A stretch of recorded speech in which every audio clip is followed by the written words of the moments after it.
Hello everyone, आज है 8 अगस्त और आज इस वीडियो में हम बात करने जा रहे हैं जियो फाइनेंशियल सर्विस के बारे में। 326 रुपये का शेयर है, 1% की गिरावट यहाँ पर देखने को मिल रही है। और देखा जाए तो एक बड़ी अनाउंसमेंट भी हुई है इस कंपनी को लेकर और बात करेंगे उसके बारे में, क्योंकि आने वाला एक महीना इस कंपनी के लिए बहुत ही ज़्यादा इंपॉर्टेंट होने वाला है। कई सारी खबरें हम एक्सपेक्ट कर सकते हैं, बात करेंगे उन सारी चीज़ों के बारे में। लेकिन उससे पहले अगर आपने अभी तक चैनल को सब्सक्राइब नहीं किया है तो प्लीज़ अभी इसे सब्सक्राइब कर लीजिए, क्योंकि आगे भी बहुत सारे वीडियोज़ हैं जो आपको काफ़ी ज़्यादा हेल्प करेंगे। तो देखिए, 325 रुपये का शेयर है, 1% की गिरावट ज़रूर है, लेकिन एक महीने में देखो तो ये लगातार गिरा है। 350 रुपये से गिर कर गया था 311 पे, लेकिन एक ही दिन में बड़ी रिकवरी कल इसने दिखाई थी। शानदार रिकवरी थी ये, क्योंकि लगातार गिरा था ये। शानदार तेजी आई, वापस से अब यहाँ पर गिरावट शुरू हो चुकी है। लेकिन अगेन मैं कहना चाहूँगा यहाँ पर कि मैं इस कंपनी को लॉन्ग टर्म के लिए प्रीफर कर रहा हूँ। ये मेरा पर्सनल ओपिनियन है, लॉन्ग टर्म के लिए मैं इसको प्रीफर कर रहा हूँ। शॉर्ट टर्म में अप्स एंड डाउन्स आएंगे, लेकिन हर 10% के डिक्लाइन पर ऐड करने के, एवरेज करने के मौके यहाँ पर बनते नज़र आ सकते हैं। और जो बड़ी खबर यहाँ पर आ रही है वो है जियो फाइनेंशियल सर्विस की पहली एनुअल जनरल मीटिंग 30 अगस्त को होने वाली है। देखिए, रिलायंस की जब एनुअल जनरल मीटिंग होती है तो कई सारी अनाउंसमेंट्स हमें सुनने को मिलती है, और जियो फाइनेंशियल्स की ये पहली एनुअल जनरल मीटिंग है जहां पर सिर्फ जियो फाइनेंशियल्स की ही बातें होने वाली है, क्योंकि ये इसी कंपनी की मीटिंग है। ठीक है, तो इस मीटिंग में बहुत कुछ एक्सपेक्टेड रहेगा, बहुत कुछ एक्सपेक्टेड होने वाला है। और मुझे लगता है कि जैसे जैसे दिन नज़दीक आते जाएंगे वैसे वैसे शायद हम शेयर में तेज़ी भी देख सकते हैं। अभी नहीं, लेकिन 15 अगस्त के बाद मुझे लगता है कि शायद धीरे धीरे हम एक तेज़ी यहाँ पर ज़रूर देखेंगे, जब लोगों को और ज़्यादा यहाँ पर पता चलने वाला है। यहाँ पर अगर आप देखोगे तो AGM would take place at 2 PM through video conferencing और अदर ऑडियो विजुअल मीन्स। ये जियो ने अपने उस फाइलिंग में ये चीज़ बताई है बॉम्बे स्टॉक एक्सचेंज को। जियो फाइनेंशियल्स अगर आप देखो तो कोर इन्वेस्टमेंट कंपनी है, non deposit taking systematic important company CIC, मतलब जिसका इनको स्टेटस मिल चुका है। ठीक है, इन्होंने बोला कि देखो भाई साहब, हमको कोई NBFC का स्टेटस नहीं चाहिए, हमको भाई साहब यहाँ पर CIC वाला स्टेटस चाहिए। अब इनके सब्सिडीज अगर आप देखोगे यहाँ पर इस कंपनी के अंडर में, तो जियो फाइनेंस लिमिटेड है, जियो इंश्योरेंस ब्रोकिंग लिमिटेड है, जियो पेमेंट्स सोल्यूशन लिमिटेड है, जियो लीजिंग सर्विस लिमिटेड है। ये भी नया बिजनेस स्टार्ट हो रहा है इनका, जहां पर ये डिवाइसेस को रेंट पे देने का काम करेंगे। एंड जॉइंट वेंचर जिन्होंने करा है SBI के साथ मिलकर, जियो पेमेंट्स बैंक लिमिटेड, तो ये भी बहुत बड़ी बात है, बहुत बड़ी बात है। इसके अलावा देखो तो जियो फाइनेंशियल जो है कंपनी, इसने ब्लैक रॉक के साथ मिलकर जॉइंट वेंचर भी करा हुआ है। ठीक है, जिसमें वेल्थ मैनेजमेंट और ब्रोकिंग बिजनेस शामिल होने वाला है, जो कि बड़ी बात है इनके लिए। 50-50 का ये जॉइंट वेंचर है। In annual report of the shareholder Mukesh Ambani ने यह भी कहा था कि Jio financial service is uniquely placed to enable financial inclusion in India, leveraging technology to make financial products simple, affordable and all accessible to all। तो यहाँ पर ये बड़ी बात है कि आने वाले टाइम में कहीं ना कहीं इस एनुअल जनरल मीटिंग में बहुत सारी चीज़ों को लेकर मैं उम्मीद करता हूँ कि शायद खबरें आपको देखने को मिल सकती है। स्पेसिफिकली इनका जो इंश्योरेंस का लाइसेंस है, इसका म्यूचुअल फंड का लाइसेंस है, इनका ब्रोकिंग का लाइसेंस है, ठीक है, इन वेल्थ मैनेजमेंट का लाइसेंस है, इस चीज़ को लेकर। और अगर वाकई में एनुअल जनरल मीटिंग में उसकी अनाउंसमेंट हो जाती है, जो कि शायद हो सकती है, क्योंकि देखो यार बहुत लंबा टाइम हो चुका है। ठीक है, बहुत लंबा टाइम हो चुका है। कंपनी बैकएंड में ऑलरेडी कई टाइम से काम कर रही है। ठीक है, इस पूरी चीज़ को लेकर पूरी टीम सेटअप हो चुकी है, बस लाइसेंस मिलकर काम करने, मतलब इनको रोल आउट करने की देरी है। इन्होंने अपनी खुद की जो ऐप है जियो फाइनेंस, वो भी लॉन्च कर दी है। ठीक है, तो आने वाले टाइम में मैं उम्मीद तो करूंगा कि चीज़ें बहुत बेहतर होगी। यहाँ पर वॉल्यूम्स अगर हम देखें तो 60 लाख से भी ज़्यादा के शेयर्स आज यहाँ पर ट्रेड होते नजर आए हैं। कंपनी को लेकर अगर बात करी जाए तो कंपनी में according to Moneycontrol user 40% लोग कह रहे खरीदारी करो, 60% लोग कह रहे बेचो और भाग जाओ यहाँ पर। और यहाँ पर अगर देखो तो Indians can now use Jio finance app to book tickets at Eiffel towers official website.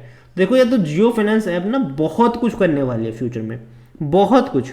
Ticket booking भी यहाँ पर हो सकती है, बहुत सारी चीज़ें यहाँ पर हो सकती है, और भी इसी प्लेटफॉर्म में बहुत सारी चीज़ों को लेवरेज करने का प्लान होगा इनका। इवन हो सकता है कि भैया आने वाले टाइम में हम IPL की टिकट बुकिंग भी यहाँ पर शुरू होती हुई नज़र आए आपको। ठीक है, यू नेवर नो, बहुत कुछ हो सकता है। देखो इनकी ऐप जब बनेगी तो बहुत सारी चीज़ों को ये मतलब लेवरेज करने का काम डेफिनेटली करने वाले हैं। और जहाँ तक वैल्यूएशन की बात करें, डेफिनेटली ये महंगा है, 132 का PE है। रीज़न सिंपल सा है, कि देखो अभी इसको जो वैल्यूएशन दिया जा रहा है, हाई वैल्यूएशन जो भी ये पहुंचा है, वो मार्केट की एक्सपेक्टेशन के ज़रिए पहुंचा है कि आने वाले टाइम में कंपनी जो है वो ये बिज़नेस करेगी, वहाँ से रेवेन्यू जनरेट होगा। अभी इनके रेवेन्यू अगर आप देखोगे, प्रॉफिट देखोगे तो आपको बहुत कम नज़र आएंगे, इवन ग्रोथ भी नहीं है, ठीक है। मतलब 500 करोड़ से भी कम की रेवेन्यू है, 300 करोड़ के आसपास के प्रॉफिट्स है, क्योंकि बहुत कम यहाँ पर एक मतलब कह सकते हैं ग्रोथ यहाँ पर है, क्योंकि अभी भी इनका जो लोन टिकट्स है वो छोटे टिकट्स वाले लोन है। इनका काम है भैया लोन देने का, लेकिन आने वाले टाइम में जो है वहाँ पर भी बड़े टिकट्स के लोन कंपनी देना स्टार्ट कर देगी। बड़े टिकट्स मतलब होम लोन्स वगैरह देना स्टार्ट करने वाली है, म्यूचुअल फंड के अगेंस्ट में भी लोन वगैरह देना स्टार्ट करेगी ये कंपनी। तो वहाँ पर भी बहुत सारी चीज़ें रहेगी। इंश्योरेंस का बिजनेस अगर ओपन होता है तो आप खुद सोचिए कि वहाँ से कितना रेवेन्यू प्रॉफिट जनरेट होगा। म्यूचुअल फंड का बिजनेस अगर ओपन होता है, इनका कार्ड वाला बिजनेस ओपन होता है, कई सारी चीज़ें, इनका ब्रोकिंग का बिजनेस ओपन होता है। और अगर ब्रोकिंग का बिजनेस अगर एक बार इन्होंने खोल दिया ना, तो वाकई में ग्रो और ज़रोदा की सबसे बड़ा कंपटीटर यही बनने वाला है डिस्काउंट ब्रोकिंग में। और अगेन ये लॉन्ग टर्म का पर्सपेक्टिव है, ठीक है, बहुत लॉन्ग टर्म का। और लॉन्ग टर्म के लिहाज से मुझे लगता है कि जितने भी बिजनेस ये लोग ओपन करेंगे वो सारे आज नहीं तो 5-6 साल बाद अलग अलग होंगे, डीमर्ज होंगे, तब इनकी वैल्यू भी अनलॉक होती आपको नजर आएगी। और दूसरी बात यह है कि रिलायंस एक ऐसी कंपनी है, जियो एक ऐसी कंपनी है जिनकी प्रोडक्ट, जिनका नेटवर्क जो है वो छोटे गाँव तक भी चला जाता है, मतलब छोटे गाँव तक भी अवेलेबल है। जिसके पास जियो का सिम कार्ड है उन सारे कस्टमर्स को अपनी ऐप पे लाने का काम ये लोग ज़रूर करेंगे। इनको टाइम नहीं लगेगा अपनी खुद की माई जियो ऐप में भी जियो फाइनेंस ऐप का जो क्रॉस प्रमोशन है उसको करने में। तो बहुत सारी चीज़ें यहाँ पर होगी। इंश्योरेंस भी आज अगर आप देखो तो सैलराइज एम्प्लॉय जो है वो तो चलो इंश्योरेंस है, मतलब लेते ही है, लेकिन जो लोग सैलराइज नहीं है, जो छोटे छोटे बिजनेसेस करते हैं, जो छोटे छोटे उद्योग से जुड़े हुए हैं, वो इंश्योरेंस उतना ज़्यादा नहीं लेते हैं। ना ही अपना हेल्थ इंश्योरेंस लेते हैं, ना ही कार इंश्योरेंस मतलब है, ना ही बाइक इंश्योरेंस होता है उनके पास, ठीक है, ना ही बाकी जो इंश्योरेंस जितने भी होते हैं वो होते हैं उनके पास। लेकिन अगर जियो ऐप, अगर जियो उसको प्रोवाइड करना स्टार्ट करेगा, माई जियो ऐप में उसको देना स्टार्ट करेगा, तो कहीं ना कहीं वो छोटे गाँव तक पहुँचेंगे। और ये बहुत बड़ी बात होगी इनके लिए। ये बहुत बड़ा जो इनका यूज़र नेटवर्क होगा वो शायद हो सकता है वहाँ पर। तो नज़र रखिएगा इस कंपनी के ऊपर। शेयर होल्डिंग को लेकर देखें तो प्रमोटर के पास 47.12% का स्टेक है, एक भी शेयर गिरवी नहीं है। इंस्टीट्यूशन के पास यहाँ पर देखो तो अच्छी खासी क्वांटिटी अभी भी है, लेकिन लगातार इंस्टीट्यूशन लगातार बेची, मतलब बिकवाली ही यहाँ पर कर रहे हैं। और मैं मान के चल रहा हूँ कि अगर आने वाले टाइम में जियो फाइनेंशियल सर्विसेज को अगर इंडेक्स में किसी भी इंडेक्स में जगह मिल जाती है, चाहे वो BSE 100 हो, चाहे वो निफ्टी नेक्स्ट 50 हो, चाहे वो MSCI इंडेक्स हो, अगर जगह मिल जाती है तो ये बहुत बड़ी बात होगी। वहाँ से एक पॉजिटिव इन्फ्लो भी स्टार्ट हो सकता है, वहाँ से हो सकता है ये चीज़।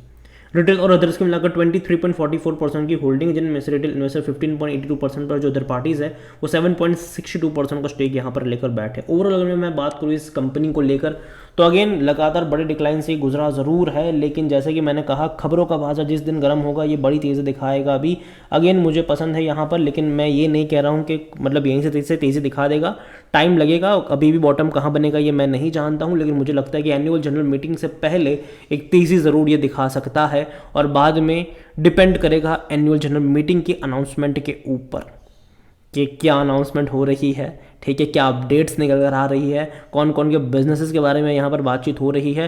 और इतना ही नहीं, अपडेट जो यहाँ पर आएगी इनके लाइसेंसेस को लेकर वो किस तरीके से है, तो वो देखना यहाँ पर जो इंटरेस्टिंग होगा। तो बहुत कुछ डिपेंड करेगा, आने वाले एक महीने इसके लिए काफ़ी ज़्यादा क्रूशियल होने वाला है। मैं इतना ही कहूँगा कि शायद अभी अगर गिरावट आएगी तो कहीं ना कहीं जो इनकी एनुअल जनरल मीटिंग है उससे पहले मैं तेज़ी एक्सपेक्ट कर रहा हूँ।